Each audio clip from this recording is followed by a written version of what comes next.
staff and families, and obviously welcome to yourself. We're recording this video, so if anybody doesn't see it live, we'll put it out to the school and hopefully into the community for people to watch it. But if it's okay, we're just going to share a quick video showing some highlights from your time playing from England and from Bath, and obviously the British Lions. So a quick video to show the audience. Quick hands to Good, and Watson scores the first try in the... Danica really looking forward to this evening. Getting this on his rugby CV, lovely pass, Good releases Jack Null, the Exeter chief flying down the wing, Anthony Watson's going to beat him to it. Is he down there? The referee will go back and look at this to see what Watson was ahead of the kicker.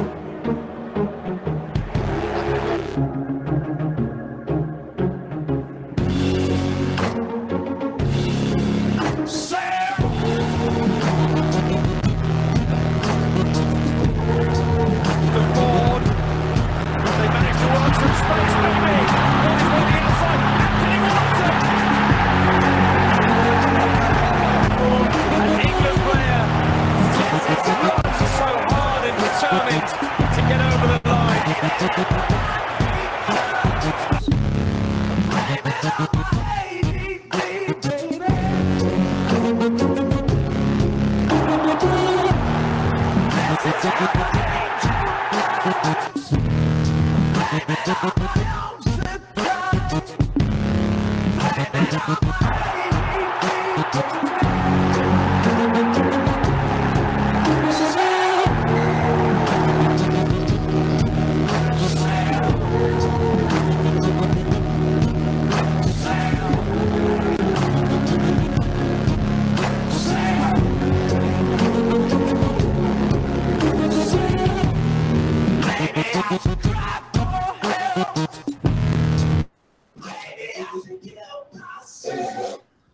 Okay, so a few highlights from your career so far there, Anthony. Apologies, first of all. I believe you like American sports. I do, I don't know if you were up for the Super Bowl last night. But maybe a 8:30 alarm clock this morning wasn't what you needed. I don't know. It's all good. Yeah, I was up watching it. Yeah, I had to. We won't tell Eddie Jones you were up watching it. It's all right, mate. He knows. No, fantastic. And obviously Brady does it again, eh? Yeah, I'm not going to lie. I was back in the Chiefs. So, and I put it on my Instagram. So I feel like a bit of an idiot this morning. I said Chiefs by 5 and it couldn't have been further from accurate. So yeah, he's definitely pulled it out. But Patrick Mahomes has certainly got a big future ahead of him. And, you know, his time will come, wouldn't it? I think on the radio this morning, he's going to earn something like £500 million in the next 10 years. Yeah, which his pretty unreal. Yeah. Anyway, yeah, we're hopefully going to do this in interview style, if that's okay, starting with various things, going back to maybe when you were at school. Obviously, we've got a big audience today, and they all watched the game on Saturday. So, unfortunately, we're going to have to start with that. It's the start of the Six Nations, commiserations. It was a big event in terms of 150 years for the RFU. Just tell us how you felt Saturday went.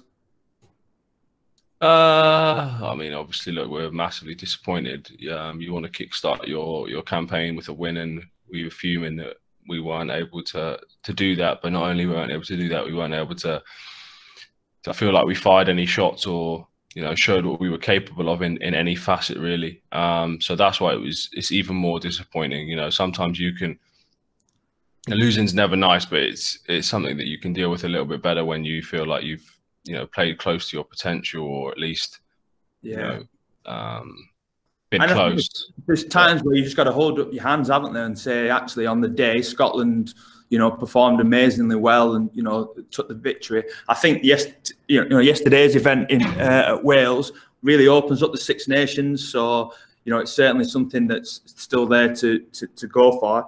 Is there any kind of, you know, as a school teacher, we always go to fixtures, and the first thing that the lads or the girls say when they get off the bus is, "Oh my God, sir, they are massive," or "Oh my God, we're going to get absolutely battered here." Is there any kind of teams that you fear in terms of the opposition, or anybody you come up against and think, "Oh my goodness, I've got them to look after today"? Nah, not anymore, if I'm honest with you. I'd probably say, yeah, similar. When I was at school, I would have been on the same wavelength. You know, you come up against some schools who have got 3 massive blokes, and it's you know, it can be a little bit intimidating at times. But I think that's kind of why I ended up falling in love with the sport and still love it. It's just being able to put yourselves in those positions where you know, you've got to front up with your friends.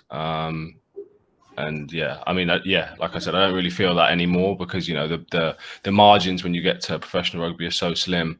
Everyone's huge anyway. Yeah. So there's And not hopefully too you're much. in that position where you are now that player, and you obviously train with big guys every day who condition you into order to go into that battle, don't you? We've been fortunate off RFU to receive some rugby balls and some mouth guards as part of our All Schools programme. So what we've done throughout the week is we've kind of asked pupils to come up with some questions. So we've got our first question at this point. It's from Lewis in Year 7. So hopefully he's going to come up on camera and he's going to ask the question for us. Cool. Hello. What is the most difficult opponent you've played against?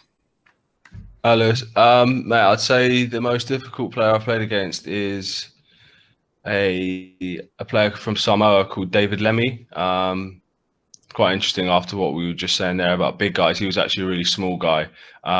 He was really small, but he could change direction like across the field so quickly.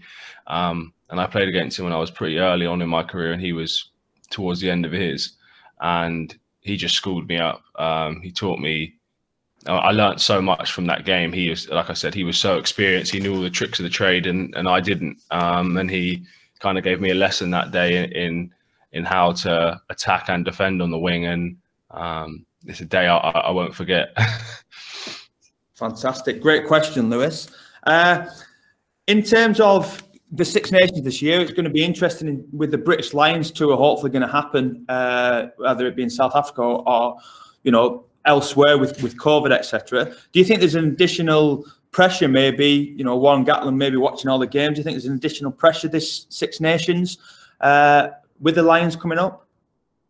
No, I don't think so. I mean, look, first and foremost, you know what it's like. You have to play well for England before you can get picked for the Lions. So you start worrying about that and you start looking too far ahead. You get lost in or seduced into thinking that something might happen when you're not in control of that. So I think it's anyone's dream to play for the British and Irish Lions. There's no dispute in that. But, you know, first and foremost, you have to play well. First and foremost, when you're here, you want to win, and you want to win the Six Nations. And that's our goal, 100%. And like you said, the result of the weekend with Wales and Ireland, you know, throws it right out there. So, you know, that'll still be our goal, 100%. Yeah, it's a really interesting situation, isn't it? Because you're England, you go, you know, to win the Six Nations, but then in summertime you come and meet some of these players and you become one team as the British Lions, and you know the interactions. But like I say, I think once you cross that white line, you're England first and foremost, and you're up against opponents, but then they become your teammates there. We've got a question from Owen in Year 10. Now, I don't know if Owen's on. Just make yourself known, Owen, if you're on there. Owen's question was, how do you handle the pressure of representing your country, the Lions? And, you know, has that method worked and continues to work? So how, you know, build up to games, how do you relax? How do you deal with that pressure playing in front of big audiences and in front of big games? Yeah, it's an area that I used to struggle with, to be honest with you, when I was younger. I used to get so nervous before games. Didn't really want to the point where I didn't really want to play, just because I was so nervous. I was worried about what would happen, what happens if I play badly, etc., etc. And you know, I spent a lot of time focusing on it, and I came to the realization, with help from there was a psychologist at the club who helped me loads, and a few other guys, and just realized that, you know, this is what I'd been wanting to do my whole life, and it was pointless to let something, you know, nerves and stuff like that affect my enjoyment for the game. And also, you know, you put so much hard work in Monday to Friday that to prepare yourself for the weekend, that it makes absolutely no sense to be nervous about something that hasn't even happened yet. So that was the main thing for me, is just focusing and trusting in my preparation that I do Monday to Friday, knowing that that's allowed me to be best prepared for the weekend, and I shouldn't be nervous considering how much work I've put in. So and yeah, possibly training yourself mentally as well as physically, and you can relate that maybe back to school in terms of being prepared for exams and being prepared for lessons and coming to school. That mental preparation, physical preparation, it kind of all adds up, doesn't it? We've mentioned Warren Gatland as a coach. I know Stuart Lancaster gave you your England debut, and Eddie Jones now is obviously the England coach. I think both Stuart Lancaster and Eddie Jones were PE teachers in the past. We were fortunate to listen to Eddie Jones speak in a conference this time last year, and it was absolutely fantastic. He was such a character. What sets these people apart from other people? What do they bring to the table, really? I can only speak for Eddie, really, to be honest with you. I mean, Stuart was quite a long time ago, and I was only with Warren for a Lions series, which is you can't really compare that from a coaching perspective, just because it's a short period and it's such a unique kind of experience. But in terms of what makes Eddie special, he's constantly evolving. Like no 2 weeks are the same, and that keeps boys on their toes. It keeps them trying to work on things, trying to be better. But he also understands individuals very well, so he understands that what might work for me won't work for Owen or won't work for Mako. So I think that is a great skill to have. But the main thing is his constant drive for success, and his constant drive. Like I was saying, sorry, his understanding of how to drive that within individuals. That's the main thing. He compared you guys to a school class when he was a teacher, and it's like everybody in that class is very different. And your loud ones, your characters, the ones who need a arm around the shoulder, you need the ones who need a good telling off every now and again. And it is really like he still doesn't treat you like kids, obviously, but he compares you to a class. And I thought that was really refreshing to hear that things don't change. There's some dodgy haircuts though in that England team. Oh mate, trust me, I'm not taking this beanie off. I haven't had a haircut in 2 weeks, and it's this weekend some right styles off. Yeah, some interesting haircuts, but I know you've gone through that. We won't touch any more on the hair. Thank you. Let's go to Bath then. So Bath's your normal team, fourth last year, struggling a little bit this year. I just want to make some comparisons. Football is God up here. It still is. Newcastle United, it's massive, and we'll touch on your brother and the time he spent up in here. But in terms of football and rugby, very, very different. I know that for Bath, you've got some England teammates who play with you, Jonathan Joseph and Sam Underhill. Sam actually presented us with a kit which we made for all schools, so it was really good from him. But then you've got people, I think Sam was saying he's still at university learning to get a degree. You've got an ex-Lance Corporal who fought in Afghanistan playing for Bath. People kind of have normal lives or jobs where we don't relate that to football. It's a long term off in terms of pay. The difference is massive, isn't it? Yeah, it is. Both are very demanding sports. There's no two ways about it. But yeah, the rugby players, in terms of the amount of them that have come from or had no aspirations really to become rugby players, and kind of just ended up doing playing rugby. I think that's the main difference. A lot of guys just are playing down their local clubs, playing for fun, and then end up getting better and better and better and better, and then eventually end up like you said, playing in the Premiership. And I don't think that that's too common in football, just because it's such a specialised sport and it's so driven from such a young age. You've got boys in the academies at like 5 years old, which is kind of absurd. So I think that's the main difference really, is just how early and how specialised the sport is. Whereas rugby, like I said, there are some guys like Rory McConaughey, who went to the World Cup 2 years ago, was just at uni, and then he played sevens after that, and then next thing you know, called up and played in a World Cup for England. So I think that's the major difference really, is that you can start anywhere really in rugby and end up playing professionally. Yeah, definitely. We've got Ashley. Ashley, come in. She's a bit nervous, but she's live with us in the classroom today. She's in school. Ashley, what's your question for Anthony? Like, what would you do if you didn't play rugby? Actually, interesting question. I used to say that I'd be at university, but I don't think I'd be at university anymore at 26. So I'm not sure. I'd still like to be involved with sport somehow. I'd probably like to be an agent or something like that, try and help out other athletes. Or my dad's involved. I'm saying she stumped you with this question. Yeah, proper. Or my dad's involved in the oil industry, so maybe something to follow on the family tradition type thing. So either be sport or oil. Fantastic. A bit of a different but fantastic. Yeah. You're inspiring people, Anthony, and Ashley's taken away a ball and a mouth guard there. So hopefully next year on, make a brilliant scrum half one day. Comparing football again, the Rec, your home ground, holds 14,500 people, I think. I've done my research very cheaply on Wikipedia. But then from there, you go to playing in front of 80,000 people at Twickenham. That must be, footballers are used to that, but that must be crazy for a rugby player. Yeah, I mean, the first time you play at Twickenham, especially, in front of your home fans, it's always special. 80,000 people is a lot of people when you hear them singing the national anthem and stuff like that.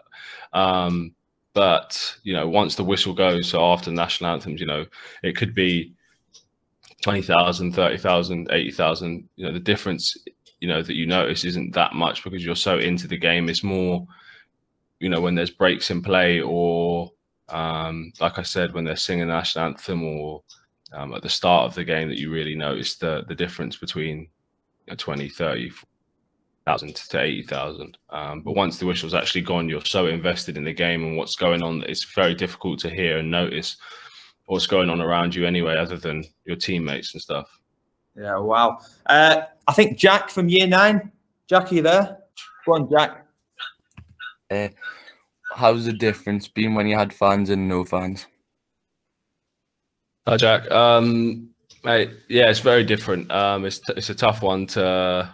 At first, it was something that didn't really affect me and us, just because we had to do our jobs and we had to get on with it. And like I said, once the whistle blows, you don't really notice it. But then when you run into a massive stadium like Twickenham for the first time, when there's no fans and you're looking around and there's just 80,000 seats, it's a little bit mad. And I kind of do feel sorry for some of the guys who have got their first caps in this kind of environment like it is now, just because the first experience of your first cap should be with fans and with everyone screaming and stuff like that, just so you fully get to absorb and be in the environment. So I feel sorry for those guys, but in terms of what it's like now, you kind of get used to it, if I'm honest, and you just got to get on with it. We can't do anything about it. It's unfortunate. We wish there were fans there as well, but we can't do anything about it. So we just got to play and do our best. Is Luke Barber there as well? Because Luke's got a good question. Yes. Kind of going on from this. Hello. When I watch rugby, the players all seem really polite to the referee and each other compared to when I watch football. How much self-restraint and dedication does it take being a professional rugby player? Hi, Luke. Yeah, it takes a fair bit. But I think, the way that rugby is, their values and stuff like that is, you can't really afford to do anything stupid to the ref or say anything or be disrespectful to the ref, because you'll end up getting a red card and then you've let your team down, and that's the worst thing you can do. I think it's very important to respect the referee and respect their decision making and just handle what you can. So yeah, it takes a lot of self-restraint. I mean, there's a lot of times that I'm biting my tongue and I want to say something that I can't, but it's the right thing to do because I don't want to let my teammates down ultimately. It is fantastic in terms of rugby, and I had a story about 5 years ago where I had a good football team and a good rugby team, but they were very, very similar lads who made up both teams. And on the football field, the back chat to the referee or the contesting of a decision or it's our ball, blah, blah, blah, you know, was quite evident. But then we would take the same group of lads on the same minibus to a different sport in terms of rugby, and it was just different. And I just think they see that on the TV all the time, that the respect, and, you know, it's fantastic to see huge blokes being told off by a referee and buttoning it up. And I know it's kind of, you've got to be restrained to that, but you know, you guys are doing sport justice by being like that, because I think it's fantastic. Right, want to take you back to maybe your childhood. 26th of February is your birthday. Mine's 27th, so although you're a few years younger than me. Middle brother of a rugby mad family. I think Dad played and both your brothers played, don't they? Yep. And going to an independent school, I think the Hollyoaks went to your school, the cricket guys. We're fortunate, our alumni, we've got Sean and Matty Longstaff, who are now brothers who play for Newcastle United. They came to ours, and if you like music, Sam Fender. Okay, I don't know Sam Fender, but okay, Google him. You have to Google him. He's a top Brit Award winner. But yeah, Sam Fender came to our school as well. So what was school like for Anthony Watson? Geez.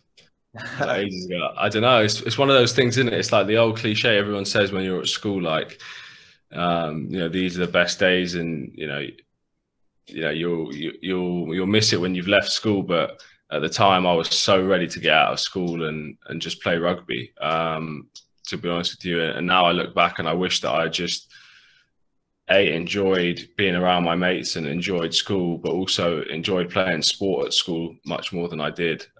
Just because, you know, when I hit sort of 17, 18, I kind of was very focused on just trying to become a professional rugby player, that I stopped enjoying playing with my friends as much as I should have done. And it's one of my biggest regrets. In terms of school and lessons and stuff, I've got a Nigerian mum, so it's very difficult for me to slack in terms of education, or slack in terms of, you know, getting in trouble and stuff. I would always get disciplined pretty strongly by my mum. So she kept me on the straight and narrow.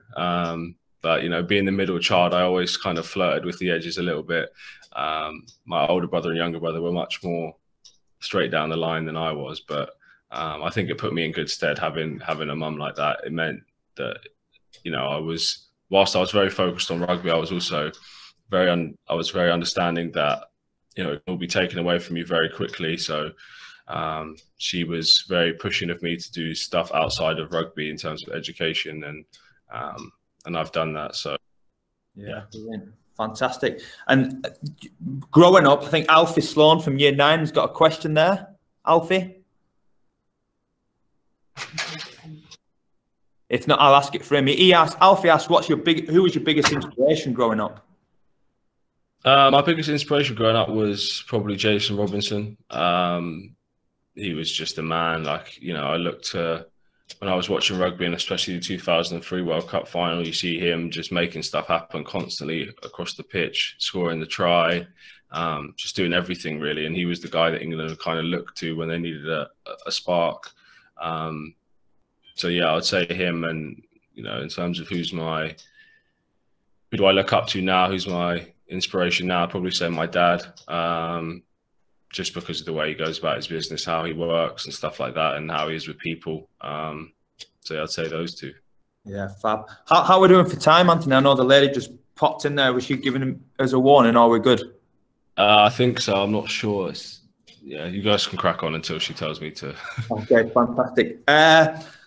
So we've got Luke live here as well. So again, about growing up, this is Luke. Luke plays rugby at John Spence, part of our Year 8 team. So go on, Luke, fire away. My question is, when you were younger, was there anyone who was trying to stop you from doing what you wanted to do? Was there anyone who wanted to stop me doing what I wanted to do? Maybe distractions. Maybe, did you have any distractions? Oh yeah, I mean, there's always distractions, you know, especially when you're very serious about your sport. You know, there's some things that you just got to forego or just miss out on. Like, you know, my age mates when I was sort of 14, 15 would always be going to parties and stuff like this on a Saturday night before, you know, there's rugby on a Sunday. And, you know, you just have to miss out on that because, you know, you're committed to what you want to do and you're very focused on you know, on your rugby or whatever it is you want to do. So there's always going to be distractions irrelevant of sport or whatever you're trying to do. It's just about staying on the right path, being focused and being kind of locked into that end goal. But at the same time, you know, there's time and scope for you to enjoy yourself and have fun. It's not always about being super serious and always, you know, on job. You know, sometimes, you know, you've got to allow yourself a bit of leeway to enjoy yourself. Yeah. Brill. So on behalf of you, Anthony, I'll just present him with the ball and the mouth guard. There you go, young man. That'll be probably being kicked around the yard at break time, no doubt. No So your brother Marcus spent a little bit of time up in Newcastle Falcons. 2 minutes, no problem. Newcastle Falcons, obviously, you know, Dean Richards and with Johnny Wilkinson up here. Have you ever been up to Newcastle? I have. I've played up there and then I stayed up there afterwards for a bit with my brother. So yeah, it was cool. The plastic pitch though, what do you think of that? Yeah, I don't know. I don't really get down with the 4G, I'm not going to lie. It's all right. You can move fast on it, but, you know, sometimes when if it's hot or cold and you burn yourself on that 4G, boy. We were lucky that we kind of played some of our finals up on there, either rugby league or rugby union. So yeah, our kids prefer to play on the grass. Then it's like you're playing in a lovely little stadium. Like, oh no, we want to be on the grass, sir. We want to be on the grass and outside. Right. I rather than me talk, I'd rather the kids ask you questions, really. So kind of, we were going to talk a little bit about the injury leading up to the World Cup and how you kind of, you know, your Achilles problem and how you overcame that. But Arjun's got a question. So if Arjun wants to come on and ask the question.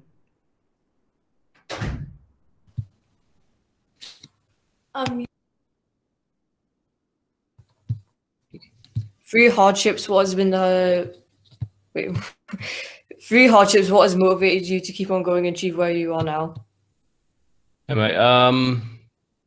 I'd say, like I was just saying earlier, in terms of the long-term goal, you know, through hardships, you've got to figure out what's important to you.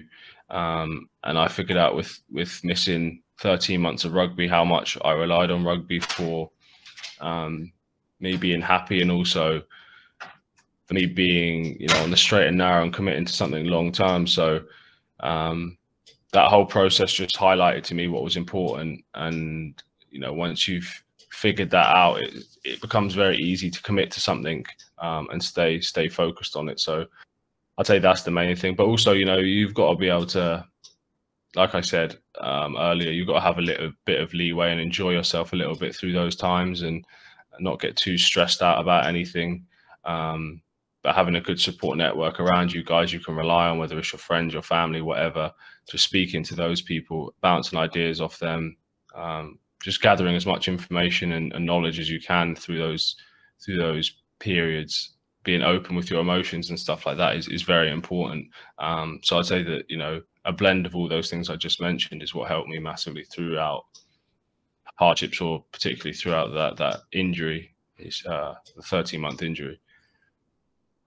Cheers, Arjun. Fab question. I look fondly back on the World Cup 2019.